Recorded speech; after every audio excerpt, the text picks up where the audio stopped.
Welcome to the very first episode of Verbal Weekly. As promised, we are going to talk about some common errors, and since it is the first episode, we're going to keep things light. Nevertheless, whatever we are going to cover today is important. Many of us learn the language by listening or by reading, and sometimes errors creep into our language without our even realizing. The reason that we are calling it 10 mistakes you need to stop making is that these mistakes are very easy to avoid once you realize that it's a mistake at all. Let's get started. Now we're going to try and keep it interactive. Of course, I will not be able to check your answers, but by pausing the video and trying to answer the questions that we have put forth, you will be able to realize how good your language really is. Let's get started. The first thing that we are going to spot is errors in some very common signs. For example, take a look at this one. Look before you throw workers below. Are we really throwing the workers somewhere? Probably not. So what is it that we need to do to improve this sign? One way is to simply put in some full stops or maybe add some spacing. There's another sign here, very similar. Tables are for eating customers only. Again, probably not what we intended to say. We could add full stops or we can add some spacing to make the message clearer. So sometimes the mistakes are very easy to avoid. We simply do not care enough to avoid them, like in this case. We have two more for you. Take your time, see if you can figure out the mistake here. So what are we cautioning people about? You're under video surveillance. Again, when we say it, it doesn't really sound incorrect, but there is a mistake. When we say your, the your that we are looking for is the U apostrophe RE, which is a shortened version of UR. Let's look at another one. Seat belts must be worn, doors must be shut. It's the law. Again, when we look at this sign, nothing seems wrong, but it's not entirely correct either. One of the things that you might notice here is some unnecessary capitalization. There is no reason for us to capitalize the word belts.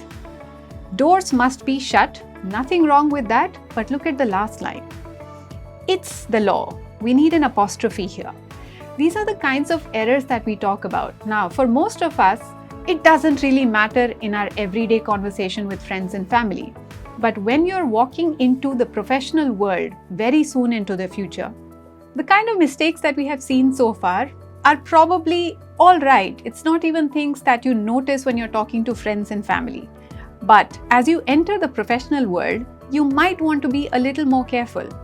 That is why today's episode has been created. So, let's take a look at the first thing you need to be careful about. Use commas. Please use them, but in the right spaces. Sometimes the comma can change the meaning of a sentence. Let's take a look at one such sentence. Let's eat grandma. What are we really trying to say? When we say let's eat grandma with no commas, it pretty much means that you are trying to eat a person. But the moment you put a comma, the entire expression changes. Then you're inviting someone to eat, probably your grandmother. So let's eat grandma is how this sentence is really supposed to be pronounced. Now it's your turn. So we're going to present some sentences to you and you have to decide where to put in the commas. I like cooking my family and my pets. Is this really what you like doing? So where should the commas be put? Pause the video and see if you can figure it out. Perhaps you've got the answer. Are you trying to say that you cook your family and pets? No. What you're really trying to say is that you like cooking, you like your family, and you like your pets. These are three different ideas that you like. So your sentence needs to be presented as follows. I like cooking, comma, my family, comma, and my pets. Again, the comma can make a huge difference, even though it's a very tiny symbol. We're going to learn to cut and paste children. We're probably not trying to cut and paste children here. So what is the mistake? The mistake is again the absence of commas. Over here, we're supposed to say we're going to learn to cut and paste children, You're addressing a bunch of children and you're trying to tell them that they're going to learn something. My interests include drawing, math and poetry. Well, this is fairly easy to figure out, right? You can't really draw math and poetry. So, drawing, math and poetry again are three different ideas. The commas need to be put in the right places. Now, some of you here might be wondering, do we really put a comma before and because my teacher in school told me never to do that?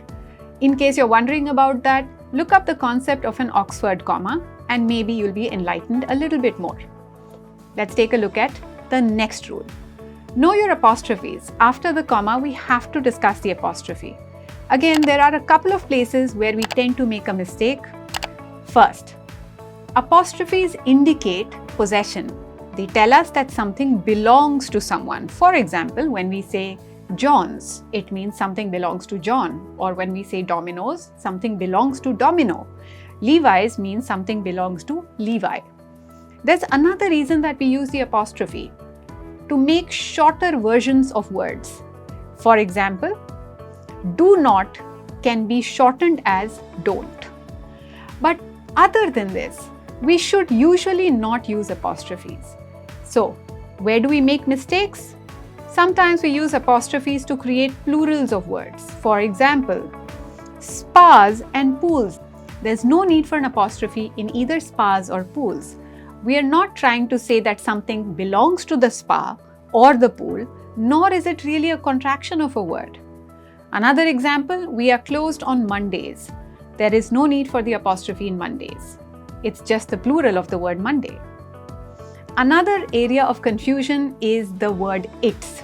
We have referred to this once more earlier. The reason that we are talking about it some more is that people are genuinely confused about this. So when we use it with the apostrophe, it is simply a shortened version of it is or it has. It's a contraction. For example, when we say it's great to see you, it means it is great to see you. Or when we say it's been fun, it means it has been fun. The other reason that we use its without the apostrophe is to indicate possession, as we mentioned before. For example, when we say the tree dropped its leaves, we want to say the leaves belonging to the tree. So please remember, it apostrophe s indicates it is or it has. Its without the apostrophe indicates that something belongs to something else. Again, after this, let's move on to the next rule. Capitalization. We don't really take it seriously, and nowadays when you're typing SMSs or text messages, almost no one capitalizes. But if you want to be taken seriously, and again in formal communication, please make sure that you use capital letters in the right place. Let's take a look at an example. When you say, I love candy, candy refers to sweet things. For example, things like this. But what if we capitalize the C in candy? Now what does it mean? Probably then you're talking about a person. So again, as you can see, capitalization can make a huge difference to your communication. Please do not omit the capitals. This was a fairly short and simple rule. Now let's take a look at something a little more complicated. Let's take a look at the fourth kind of mistake that people make. The reason we are saying anyway it's not anyways is that anyways is just wrong. There is no reason for us to use it. Let's take a look at few sentences here. Anyway, I'll talk to you later. What do we really want to say here? It means regardless of what happens, I will talk to you. This is correct. The next sentence is, he knew it would be difficult, but he went ahead anyways. There is no reason for us to say anyways at all. What we really want to say is, he knew it would be difficult, but he went ahead anyway, regardless of the consequences. So when the intended meaning is regardless, please use anyway. This sentence is incorrect. We have a few more. You can do this any way you want. Now, you should see that any and way are two separate words. This means that there are multiple ways to do something and you can choose any of these ways. This is also correct. So the point we're trying to make here is, don't use the word anyways. There is no reason for us to use it, ever. Let's take a look at the next slide, which is supposed to be a lot of fun. Now, these two pictures represent certain categories of people. So I'm not really going to comment on those categories. I think the pictures are self-explanatory. The reason we're asking you to avoid these Indianisms is that they're simply wrong. Let's take a look at a few of them. Myself Raj, Raj this side. It's a very common expression in our country. I have seen a lot of my friends and family use it. Maybe they're not called Raj, but nevertheless. So why is it wrong? We're not supposed to speak this way. We should not start sentences with myself. We should not say Raj this side. So what is it that you're supposed to say? It's very simple. I am Raj or my name is Raj, and this is exactly how you should introduce yourself. There are a few more. What is your good name? Of course, this is a direct translation from Hindi. What is your good name is again not a correct sentence at all. If you want to know what someone is called, just ask them their name. There is no good versus bad name. So what is your name is all you need to say. You could also say and you are, which is acceptable. But good name, definitely not. Then we have another expression. I am from Delhi itself. I am from Mumbai itself. I am from Delhi only. Why do we need to add the itself or only? All that we really want to say is that I am from a particular place. So, I am from Delhi, I am from Mumbai, I am from Chandigarh, whatever it is that you want to say. Please do not add the only or the itself. It's wrong to do that. I'm having a bike. I'm having a car. I'm having a dog. I'm having a house. I'm having 3 sisters or 4 brothers. Please do not say that you're having something, because having usually means to eat something. We are going to deal with this one more time because it's just really funny when we use this expression.